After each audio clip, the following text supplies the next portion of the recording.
오늘 하나님께서 우리에게 주시는 말씀은 사도행전 2장 1절에서 8절 말씀입니다. 제가 봉독해 드리겠습니다. 오순절이 되어서 그들은 모두 한 곳에 모여 있었다.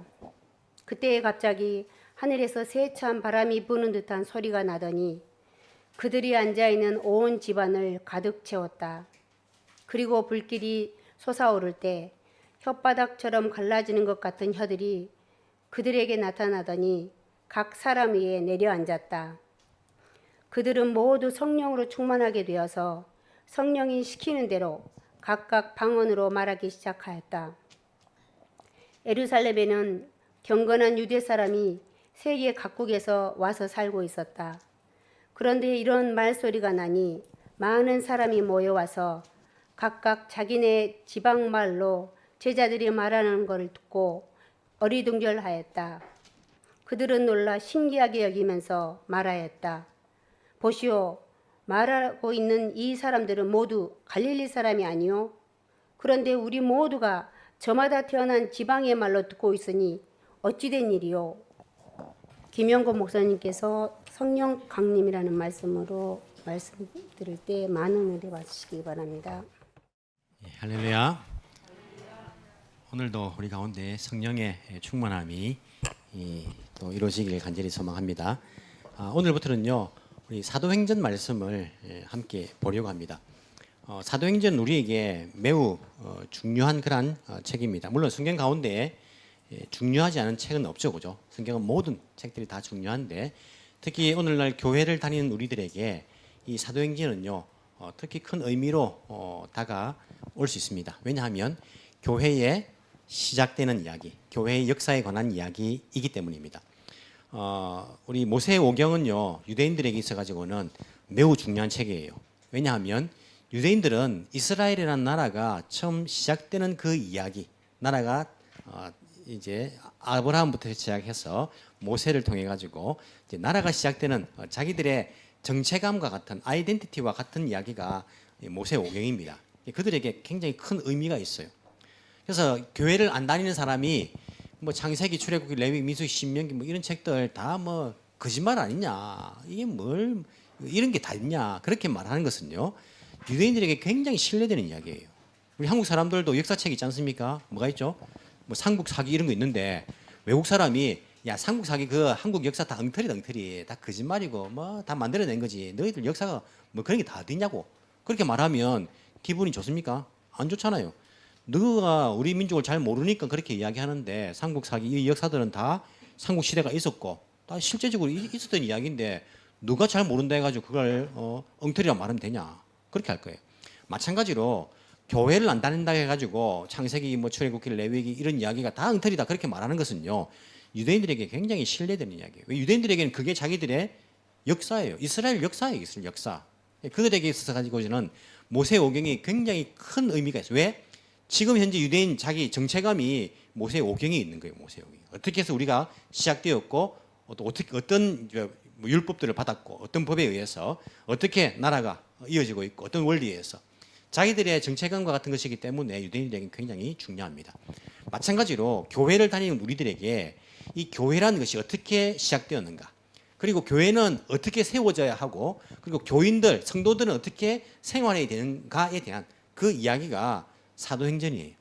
오늘날 교회 생활을 하는 우리들에게는요, 정말 사도행전의 말씀을 보면서 우리가 어떤 교회를 세워야 되고 우리가 성도로서 어떻게 생활해야 되는가에 관한 이야기이기 때문에 사도행전은 매우 중요하게 우리가 생각하면서 읽어야 됩니다. 단지 1900년 전 이전에 뭐 기록된 일어난 사건으로서 뭐 시간이 많이 지났는데 나와는 상관없는 사건으로 읽어서는 안 되고, 이것을 읽을 때마다 우리의 아이덴티티와 같은 것이다. 우리 정체감, 우리가 어떻게 해서 이렇게 이 자리에 있는가, 어떻게 시작되었는가, 그리고 어떻게 우리가 살아가야 되고 어떻게 교회를 세워야 되는가에 관한 이야기이기 때문에 사도행전은 특히 오늘날 교회를 다니고 있는 우리 성도들에게 정말 의미가 깊은 이야기라고 말을 할 수 있습니다. 오늘 특히 우리가 이제 2장을 읽었는데요. 2장은요, 교회의 시작에 대해서 이야기를 하고 있습니다. 이때부터 예수님께서 약속하신 교회가 시작이 되는 거예요. 근데 이 2장부터 보시면요, 쉬운 이야기는 아닙니다. 어려운 이야기예요. 어려운 이야기라 가지고 지금도 논쟁거리가 되는 이야기입니다. 그래서 이것 가지고 지금도 교단이 나누어져요. 기독교가 하나 되지 못하는 이유가 뭐냐면 성경 해석에 관한 의견이 다르기 때문이거든요. 그래서 성령 강림은 한 번으로 끝나는 것이다. 성령 강림은 지금도 반복되고 반복적으로 일어나야 된다. 이것 때문에 교단이 갈라졌어요. 그래서 우리 교단은요, 이 사도행전 2장 이 사건은요, 단 이례적인 사건이다. 라고 이렇게 우리가 생각을 하고 있어요. 근데 오순절 이제 순복음 이런 데는 지금도 이것은 반복되어 일어나야 되는 일이다라고 그렇게 이제 이야기를 하고 있습니다. 그 사이에 성도들은 헷갈리는 거예요.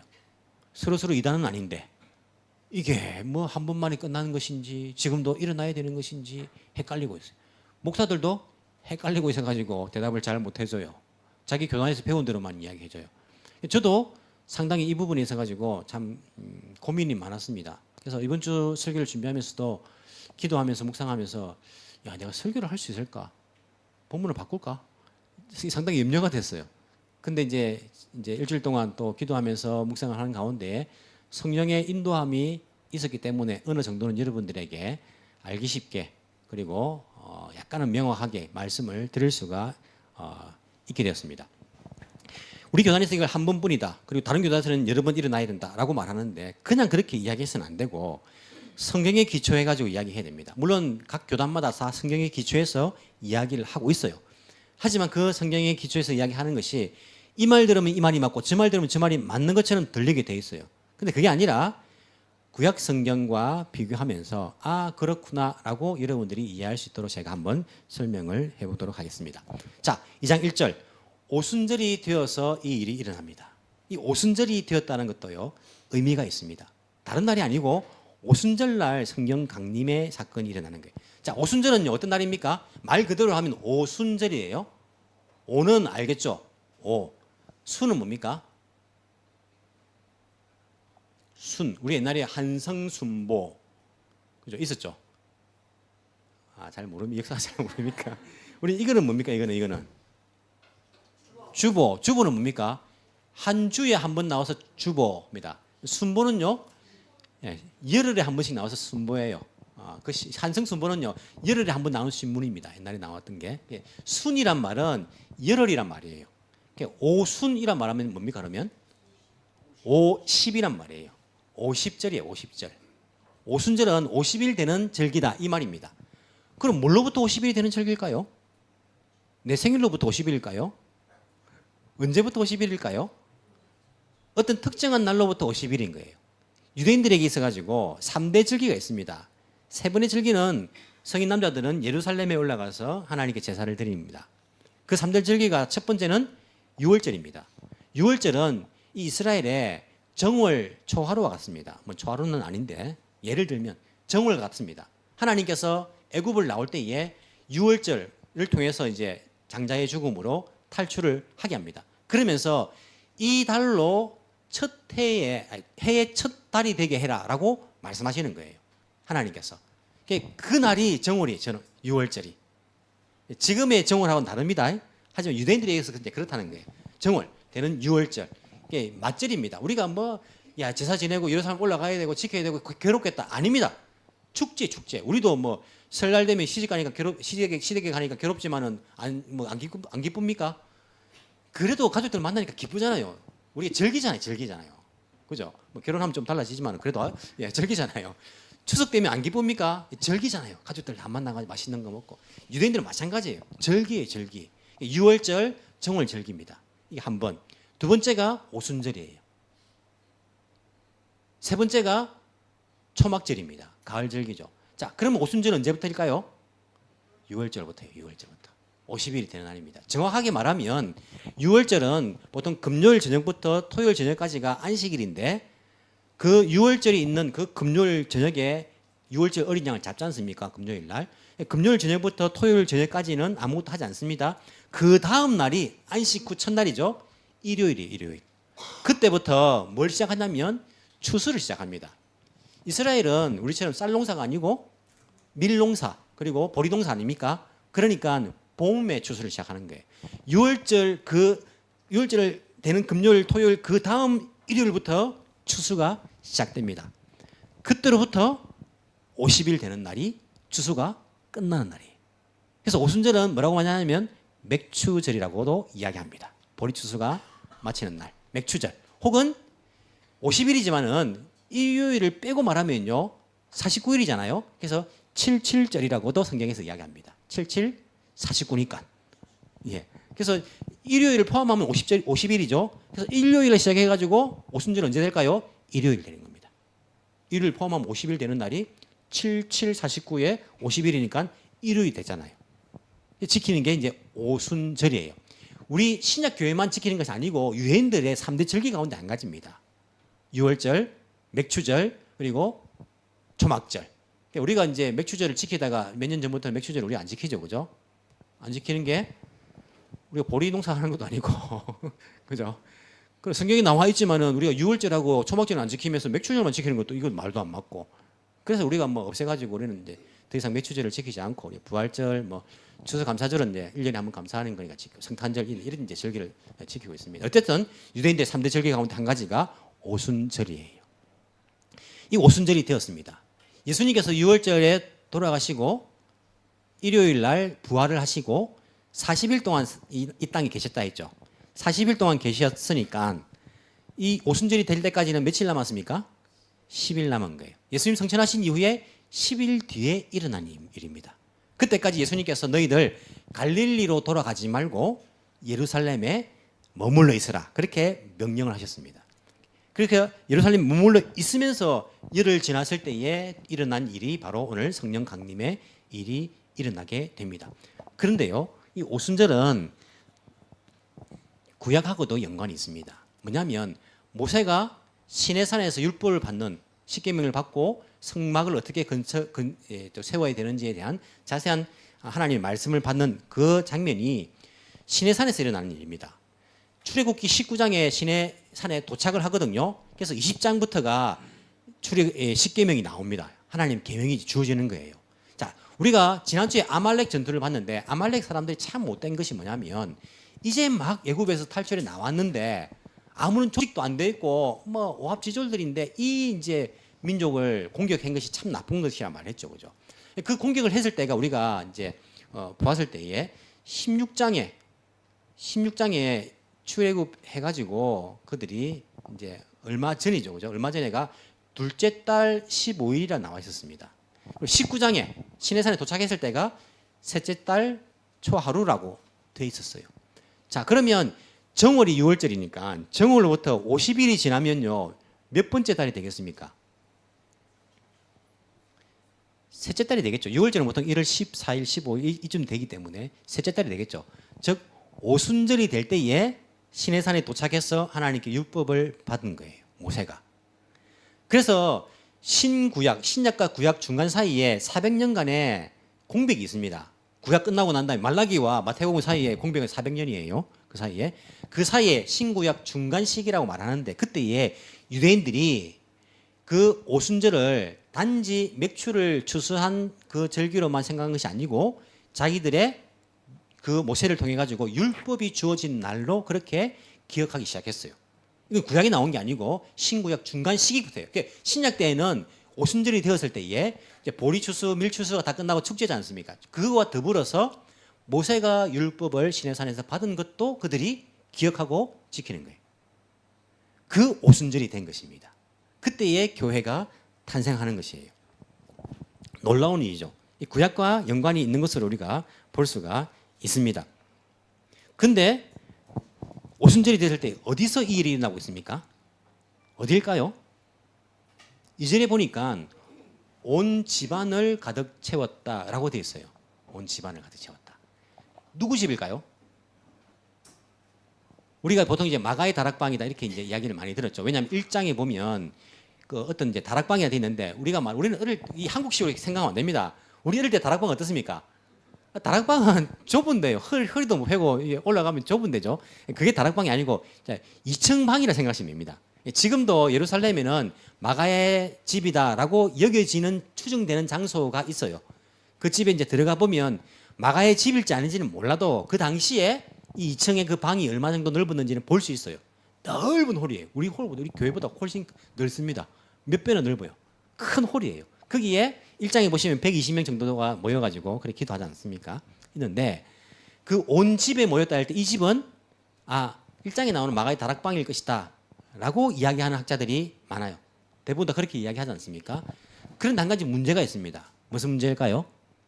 만약에 마가 집 안에서 집구석에 앉아가지고 자기들이 뭐 기도하다가 성령 받았다 하면 어떻게 해서 그 뒤에 나오는 각국에서 온 유다 사람들이 그들이 각 나라 말로 하는 방언들을 들을 수 있었고 그 광경을 볼 수 있었겠는가? 이해가 안 되잖아요. 우리가 만약에 여기서 뭐 이런 일이 일어났어요. 성령 강림이 일어나가지고 막 여러분들이 방언을 하는데 뭐 일본 말하고 미국 말하고 막 말을 하는 거예요. 그러면 저기 뭐 공원에 돌아다니는 사람들이 그걸 볼 수 있습니까? 들을 수 있습니까? 못 듣잖아요. 못 보잖아요. 이것은 공공의 장소에서 행해져야지 이 사람들이 볼 수 있는 거잖아요. 자, 경건한 유대 사람들이 세계 각국에서 와서 살고 있었다. 예루살렘에. 이 사람들 유대 사람들이에요. 근데 각국에서 왔습니다. 왜 그럴까요? 북쪽 이스라엘 망하고 설명이 좀 길어지는데 여러분들 알면 그냥 넘어갈 수 있는데 북쪽이 망하고 남쪽 유다가 망할 때에 포로로 잡혀가지 않습니까? 그때에 디아스포라 포로로 잡혀간 사람 외에 각국으로 흩어지는 거예요. 그 사람들은 이미 이때부터 뭐 한 700년 전 사람들 아닙니까? 자자손손 내려왔지만은 민족적인 정체감 가지고 있어요. 유대인.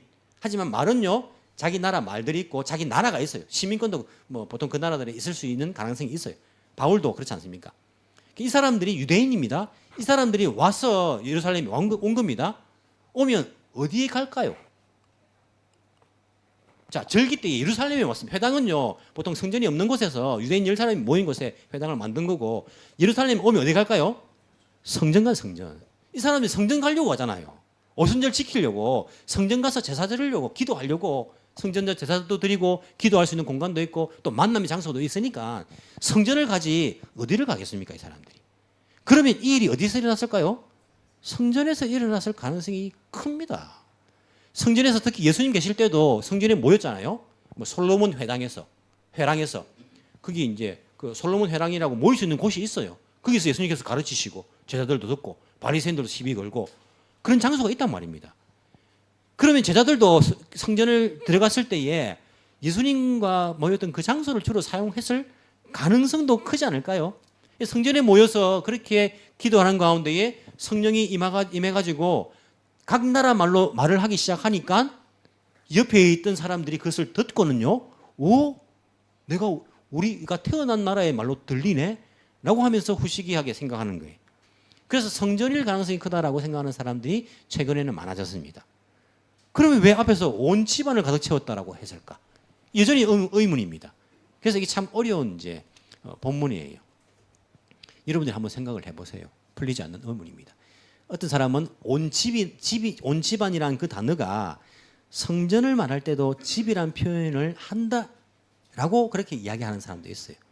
왜냐하면 사도행전 뒤에 보시면 이제 그 스데반의 그런 설교도 나오고 하는데 거기 보시면 성전을 집으로 그렇게 표현을 했다.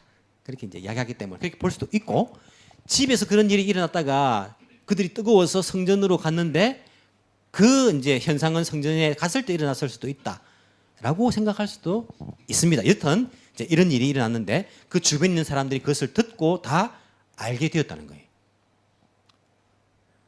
근데 성령께서 임하셨을 때 어떤 현상이 일어납니까? 자, 2절. 그때 갑자기 하늘에서 세찬 바람이 부는 듯한 소리가 나더니 세찬 바람이 불었습니까? 안 불었습니까? 잘 보십시오. 불었습니까? 안 불었습니까? 안 불었습니다.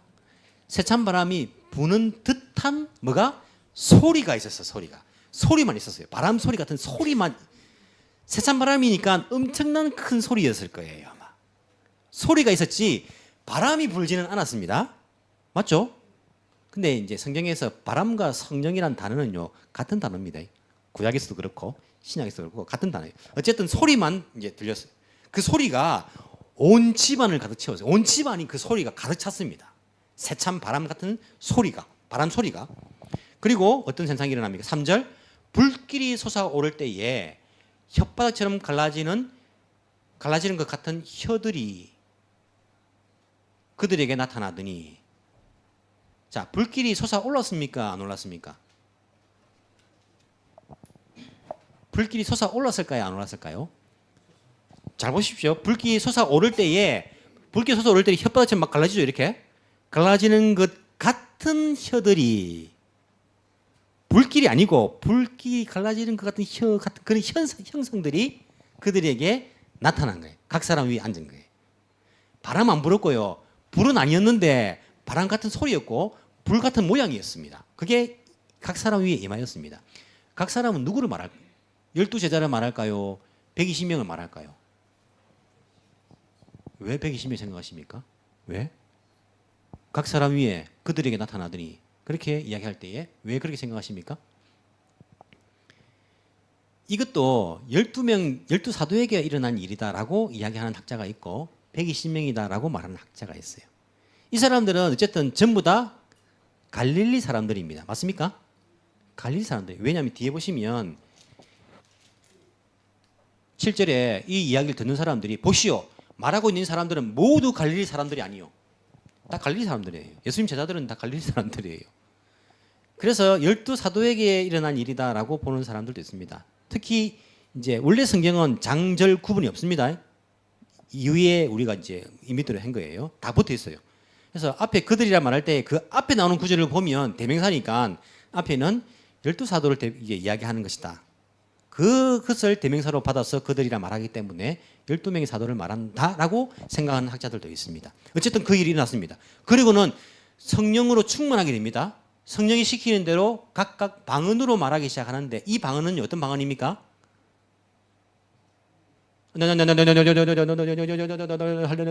이런 방언이 아닙니다. 이 방언은 들으면 우리가 압니까? 무슨 말인지? 모릅니다. 물론 이런 방언도 있을 수 있어요. 고린도서에 보시면 방언을 통역하는 은사도 있잖아요. 무슨 말인지 모르기 때문에 그런 방언이 있을 수 있어요. 있지만은 여기에 나타난 것은요. 그런 방언을 말한 게 아닙니다. 미음 방언해가지고 밑에 보시면 다른 언어로. 이때 나타난 것은 다른 나라 말을 했다는 거예요. 다른 나라 말. 그래서 유대 사람들, 각 지역에 흩어지는 사람들이 왔을 때에 자기 나라 말로 들리는 거예요. 자기 나라 말로 그 방언들을 이게 그 나라 말을 했다는 것입니다. 우리가 생각하기에 이상한 막 못 알아듣는 이런 방언을 생각하시면 안 됩니다. 현상으로서 여기에서는요.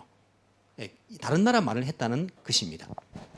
이런 일을 하면서 각 사람들이 그 이야기를 듣곤요. 이야 신기하다. 우리나라 말로 듣는데 어떤 일인가? 어쩐 일인가?라고 이야기하고 있는 거예요. 자, 여러분 여기로부터 교회가 시작이 됩니다. 제가 왜 이 사건을 단 이례적인 사건이라고 제가 보고 있냐면 뭐 우리 교단의 그런 방침이라서 보는 것이 아니라 생각을 해보십시오. 교회의 시작입니다. 구약에 보시면요. 하나님 나라로서 뭐가 시작합니까? 이스라엘은요. 단지 한 국가가 아니에요. 한 민족이 아닙니다. 유대인들의 잘못이 뭐냐면 이 모세오경을요. 자기 나라 민족적인 정체감으로 본다는 게 잘못이에요.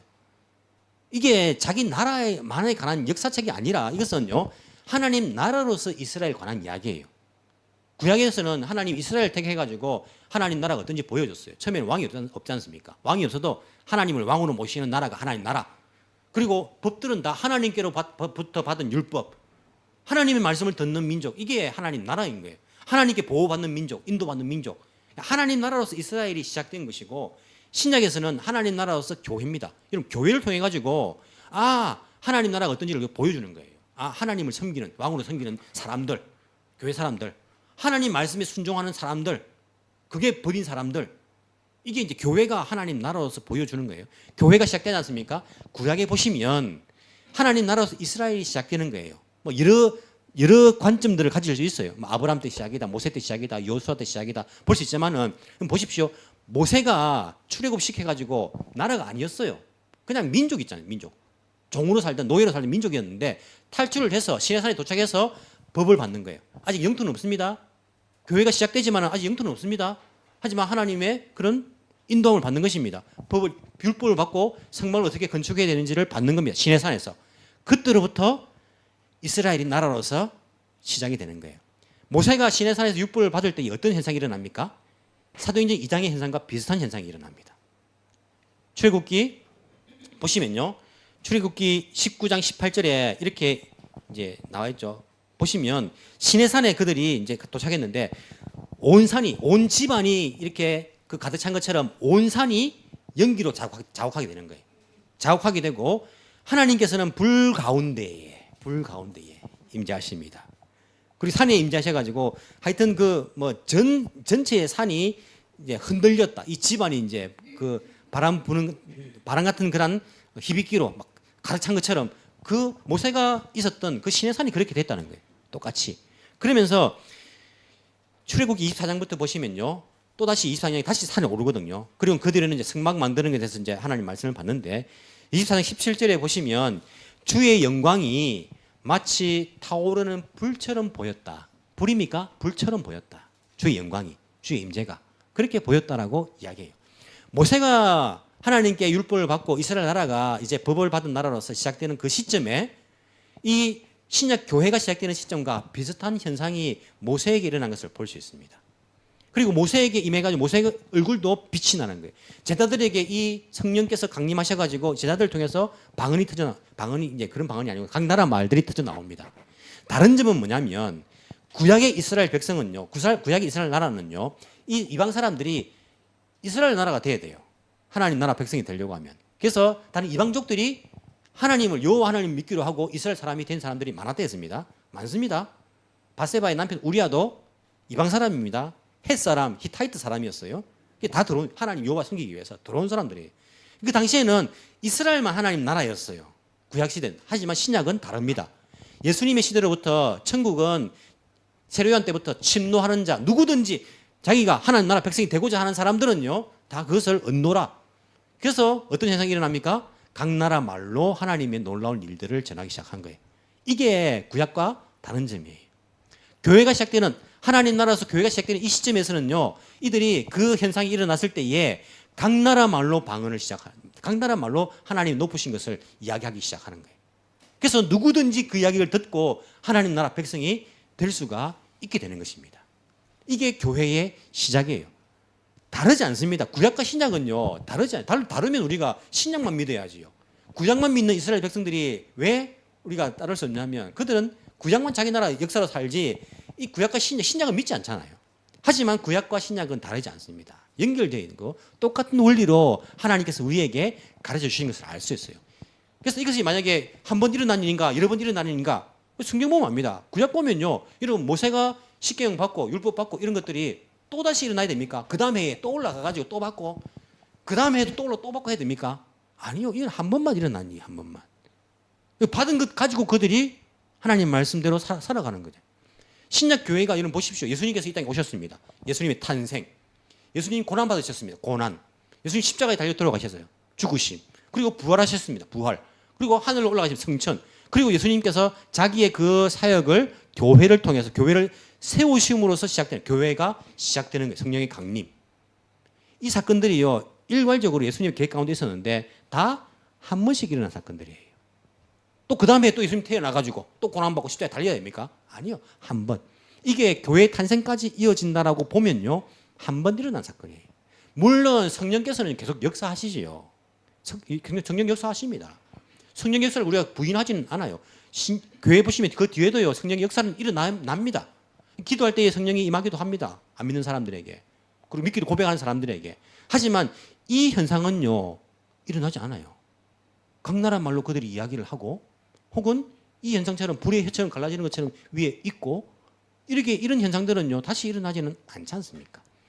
이때 일어난 교회가 시작되는 이 시점에 일어난 성령의 강림은 한 번으로 일어난 것이고 그 이후에 일어난 것은요. 우리가 성령 세례 받아라 뭐 성령 세례가 아니고 믿을 때에 이미 성령께서 우리 가운데에 들어오시는 거예요. 그래서 성령의 충만이란 말이에요.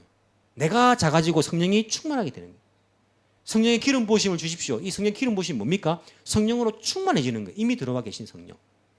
우리가 성령이 없으면요. 예수님을 주라고 고백 못합니다.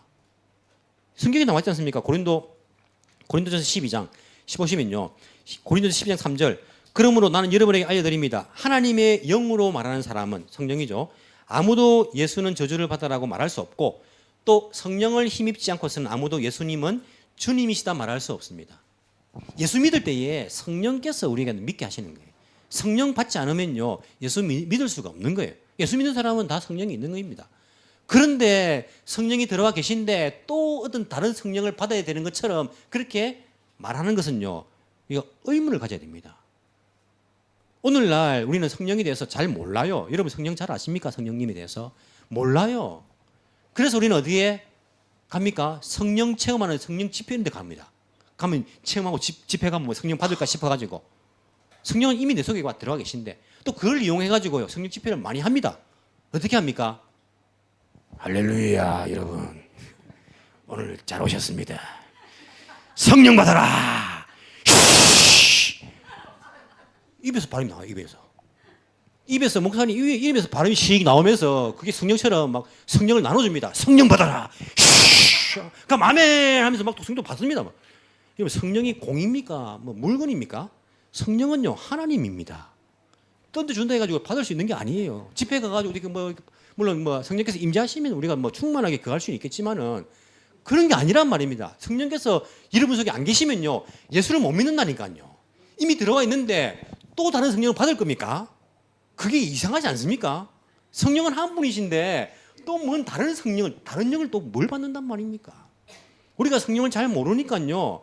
뭐 나는 뭐 좀 뭔가 열심히 없는 것처럼 보이고 뭐 아무 뭐 이렇게 뭐 남들처럼 뭐 방언을 하는 것도 아닌 것처럼 하니까 이 속이 뭐 좀 뜨거워야 좀 되겠는데 아니 그런 데를 쫓아다니면서 또 그런 데 분위기 뜨겁게 만들거든요. 여름에 가면 에어컨도 안 켭니다. 뜨거워라고 막 해가지고 그러면 몸에 막 땀이 나면요 진짜 받은 것처럼 막 느껴져요. 막 진짜 그런 분위기가 그게 속아 넘어가 안 됩니다. 여러분 뭔가 이상하잖아요. 내가 성령을 통하지 않고서는 예수님을 주라 고백 못하는데 이미 내 속에 들어가 계신데 성령을 받으라 하면 어떤 영을 받으라 말하는 것이지. 이건 가짜가 저게 가짜가 내가 가짜든지 네가 가짜든지 둘 중에 하나는 가짜가 되는 거 아닙니까? 성경적으로 우리가 잘 알아야 돼요. 잘 알아야 돼요. 성령은 던져준다고 받을 수 있는 게 아니라 우리 가운데 임재하셔가지고 계시는데 우리가 예수를 믿게 만드시는 이미 들어가 계시는데 내가 자아가 너무 커가지고 성령의 그러한 역사나 성령의 그러한 인도하심을 내가 느끼지도 못하고 순종하지 못할 뿐이에요. 그냥 여기서 우리는 성령의 충만함을 받으면 되는 거예요. 나는 작아지고 성령이 더욱더 내 인생을 가득 채울 수 있도록 인도하실 수 있도록 그렇게 나를 내어드리면 되는 거예요. 그럼에도 불구하고 우리는 성령의 인도하심이나 하나님의 뜻을 알고 싶어가지고 모르겠습니다. 뭐 월요일, 화요일, 수요일 살아도요 성령과 상관없이 사는 것 같고 나한테는 아무 음성도 들리지도 않고 뭐 남들은 잘 들었다는데 가서 어떻게 되는지 물어보면요 자기도 잘 몰라요. 말하는데 무슨 말인지 이해도 잘 안 되고 그래서 현대인들 크리스찬들이 성령 하나님에 대해서 잘 알지 못합니다. 성경을 보십시오.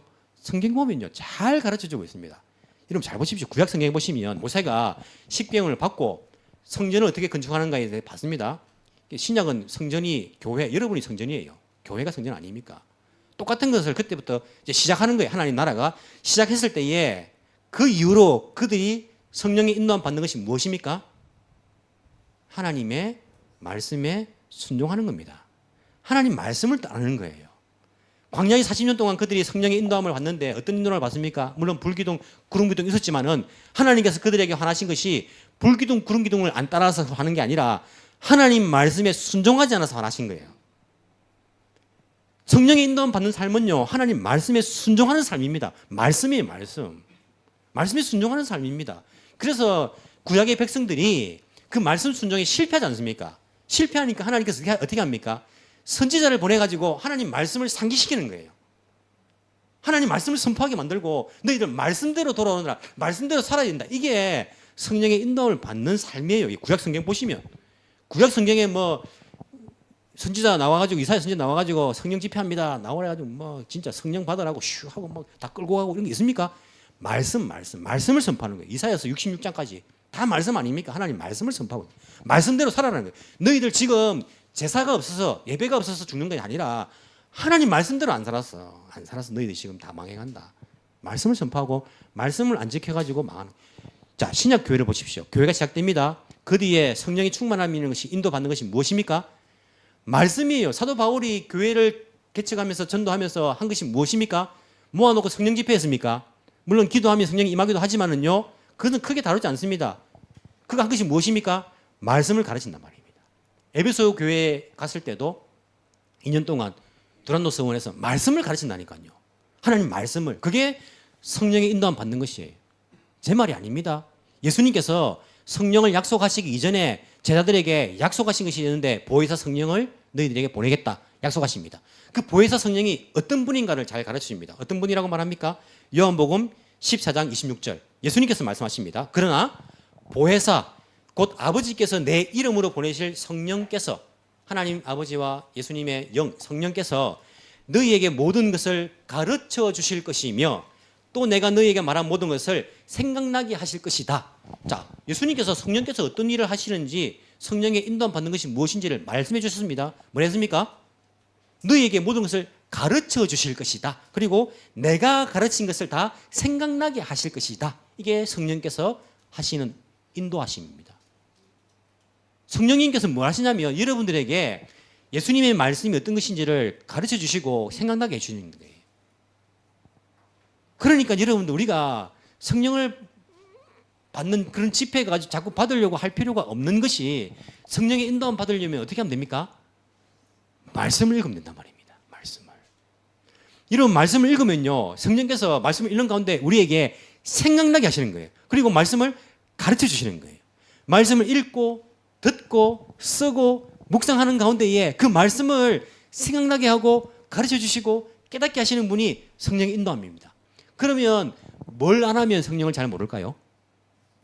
말씀을 안 읽고 안 듣고 안 쓰고 안 묵상하면 성령을 잘 모릅니다. 오늘날 현대인들 크리스찬들이 성령님을 잘 모르는 이유가 무엇일까요? 성경을 안 읽고 안 듣고 안 쓰고 하기 때문에 성령님 잘 몰라요. 이거는 제 경험이기도 하기 때문에 확실하게 말합니다. 이러면 성경을 읽으십시오. 읽으시면요. 읽는 가운데에 듣는 가운데에 성령께서 그 말씀을 깨닫게 하시는데 정말 이전에는 똑같이 내가 그 성경을 읽었는데요. 성령께서 역사하시고 인도하시는데 이 말씀이 툭 튀어나가지고요. 정말 나에게 꿀송이보다 더 단 것처럼 느껴집니다. 이런 경우 있습니다. 말씀을 읽을 때에, 말씀을 묵상할 때에, 말씀을 들을 때에, 말씀을 공부할 때에, 말씀을 연구할 때에 그때에 이러한 일들이 일어나는 거예요. 성령 역사가 일어납니다. 우리가 말씀을 가까이 안 하니까 성령을 잘 몰라요. 그런 역사를 잘 모릅니다. 말씀을 따라 사는 것이 무엇인지를 잘 모릅니다. 말씀이 내 속에서 역사하셔가지고 너 그러면 안 되지. 말씀을 이렇게 가르치는데 이런 일들이 없어요. 그래서 이거 어떻게 합니까? 제일 쉬운 방법이 가서 물어보는 거예요. 누구에게? 점쟁이한테 가서 물어보는 거예요. 물어보면 내가 아무것도 안 해도 다 가르쳐 주거든요. 돈만 주면. 교회에서도 점쟁이한테 갈 수 없으니까 누구한테 갑니까? 어떤 영험한 어떤 이렇게 분한테 가가지고 물어보는 거예요. 그냥. 저분 성령 충만한 사람이다 하면서 가서 물어보는 거예요. 그대로 막 하는 거예요. 장소만 바뀌었지 점쟁이가 똑같은 거예요. 예수 점쟁이를 하지 않습니까? 예수 점쟁이. 이런 목사한테 물어보는 것은 가능합니다. 왜냐하면 성경을 잘 모르니까 제가 이런 말씀을 읽었는데 이게 맞습니까? 이게 무슨 뜻입니까? 우리는 이제 성경을 연구한 교사들이니까 말씀을 가르쳐 줄 수 있으니까 물어보면 괜찮아요. 괜찮은데 나는 성경을 읽지도 않으면서 하나님의 뜻이 무엇입니까? 어떻게 해야 됩니까? 물을 조심해야 됩니까? 불을 조심해야 됩니까? 이 물어보는 건요. 장소만 바뀌었을 뿐이지 점쟁이한테 묻는 건 똑같은 거예요. 그러니까 우리는 성령 하나님이 어떤 분이신지 잘 모르고 인도함을 경험하지 못하는 것입니다. 성령의 인도함을 경험하기 위해서는요.